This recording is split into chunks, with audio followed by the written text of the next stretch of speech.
आत्मा जब शरीर छोड़ती है तो मनुष्य को पहले ही पता चल जाता है। ऐसे में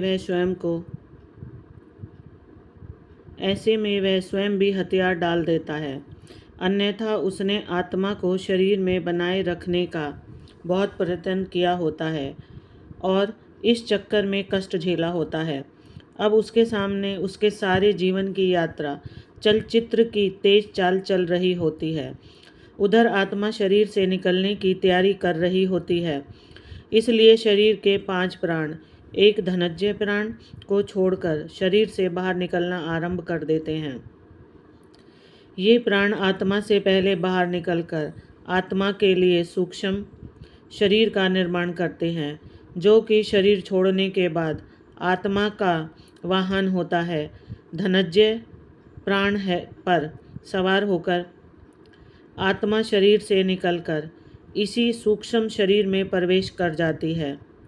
बहरहाल अभी आत्मा शरीर में ही होती है और दूसरे प्राण शरीर से धीरे धीरे बाहर निकल रहे होते हैं कि व्यक्ति को पता चल जाता है। उसे बेचैनी होने लगती है, घबराहट होने लगती है, सारा शरीर फटने लगता है, खून की गति धीमी होने लगती है, सांस उखड़ने लगती है, बाहर के द्वार बंद होने लगते हैं, अर्थात अब चेतना लुप्त होने लगती है और मूर्छा आने लगती है। चैतन्य ही आत्मा के होने का संकेत है और जब आत्मा ही शरीर छोड़ने को तैयार है तो चेतना को तो जाना ही है और वो मूर्छित होने लगता है। बुद्धि समाप्त हो जाती है और किसी अनजाने लोक में प्रवेश की अनुमति होने लगती है। यह चौथा आयाम है। फिर मूर्छा आ जाती है और आत्मा एक झटके से किसी भी खुली इंद्री से बाहर निकल जाती है। इसी समय चेहरा विकृत हो जाता है। यही आत्मा के शरीर छोड़ से का मुख्य चिन्ह होता है। शरीर छोड़ने से पहले केवल कुछ पलों के लिए आत्मा अपनी शक्ति से शरीर को 100% सजीव करती है ताकि उसके लिए निकलने का मार्ग अवरुद्ध ना हो और फिर उसी समय आत्मा निकल जाती है और शरीर खाली मकान की तरह निर्जीव रह जाता है। इससे पहले घर के आसपास कुत्ते बिल्ली के रोने की आवाज़ें आती हैं।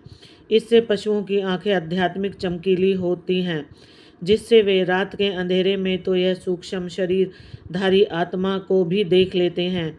जब किसी व्यक्ति की आत्मा शरीर को छोड़ने के लिए तैयार होती है तो उसके अपने सगे संबंधी तो मृत आत्माओं के रूप में होते हैं, उसे लेने आते हैं और व्यक्ति उन्हें यमदूत समझता है और कुत्ते बिल्ली उन्हें साधारण जीव मनुष्य ही समझते हैं और अनजाने होने की वजह से उन्हें देखकर रोते हैं और कभी कभी भौंकते भी हैं।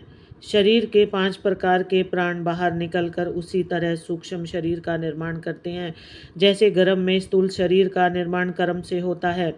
सूक्ष्म शरीर का निर्माण होते ही आत्मा अपने मूल वाहक धनंजय प्राण के द्वार वेग से निकलकर सूक्ष्म शरीर में प्रवेश कर जाती है। आत्मा शरीर से जिस अंग में निकलती है उसे खोलती है, तोड़ती निकलती है।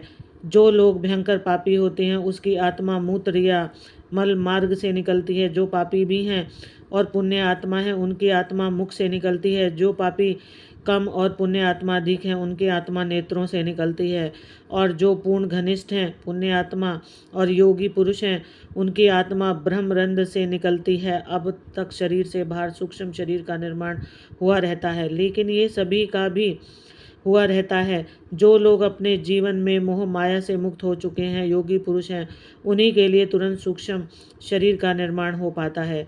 अन्यथा जो लोग मोह माया से ग्रस्त हैं परंतु बुद्धिमान हैं, ज्ञान विज्ञान तथा पांडित्य से युक्त हैं, ऐसे लोगों के लिए 10 दिनों में सूक्ष्म शरीर का निर्माण हो जाता है।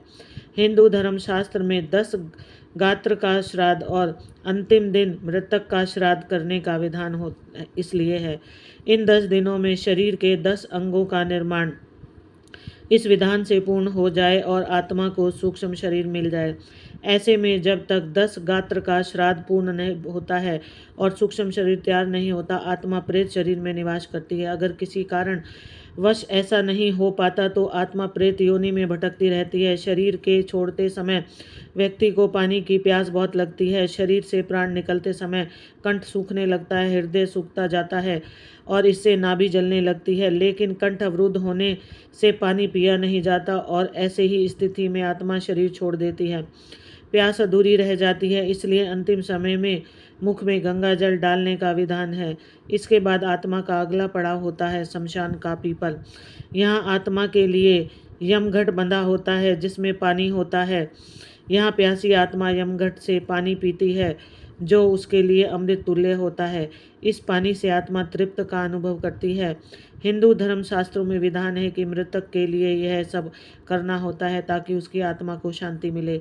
अगर किसी कारणवश मृतक शरीर का 10 गात्र का श्राद्ध न हो सके और उसके लिए पीपल पर यमघट भी न बंधा हो सके तो उसकी आत्मा प्रेत योनि में चली जाती है और फिर कब वहाँ से उसे मुक्ति में होगी यह कहना कठिन होगा। हाँ, कुछ उपाय अवश्य हैं। पहला यह कि किसी के देह अवसासन होने के समय से लेकर 13 दिन तक निरंतर भगवान के नामों का उच्च स्वर में जाप अथवा कीर्तन किया जाए और जो संस्कार बताए हैं उनका पालन करने से मृतक भूत प्रेत योनि नरक योनि जाने से बच जाएगा। मन के दायरे से बाहर निकलकर सचेत होकर जीवन को जिए, न कि मन के अधीन होकर। यह शरीर बार बार नहीं मिलता। जीवन एक बार, एक पल जो जीवन गुजर रहा है वह वापस नहीं आएगा। इसमें जितना अधिक हो भगवान का स्मरण जाप करते रहें। हर पल जो भी कर्म करो वह बहुत सोच कर करो, क्योंकि कर्म परछाई की तरह मनुष्य के साथ रहते हैं। इसलिए सदा शुभ कार्यों की शीतल छाया में रहे। वैसे भी कर्मों की ध्वनि शब्दों की ध्वनि से अधिक ऊंची होती है, अतः सदा कर्म सोच विचार कर करें। जिस प्रकार धनुष में से तीर छूट जाने के बाद वापस नहीं आता, इसलिए जो कर्म आपसे हो गया वह उस पल का कर्म वापस नहीं होता, चाहे अच्छा हो या बुरा हो। इसलिए इससे पहले कि आत्मा इस शरीर को छोड़ जाए, शरीर में रहते हुए आत्मा को यानी स्वयं को जान ले और जितना अधिक हो सके मन से, वचन से, कर्म से भगवान श्री राम श्री कृष्ण का ध्यान, चिंतन, जप, कीर्तन करते रहे। निरंतर स्मरण से हमें भगवत धाम की प्राप्ति हो सकेगी, जो कि जीव का वास्तविक लक्ष्य है। कमेंट बॉक्स में करके बताएं। जय श्री राम, जय श्री कृष्ण।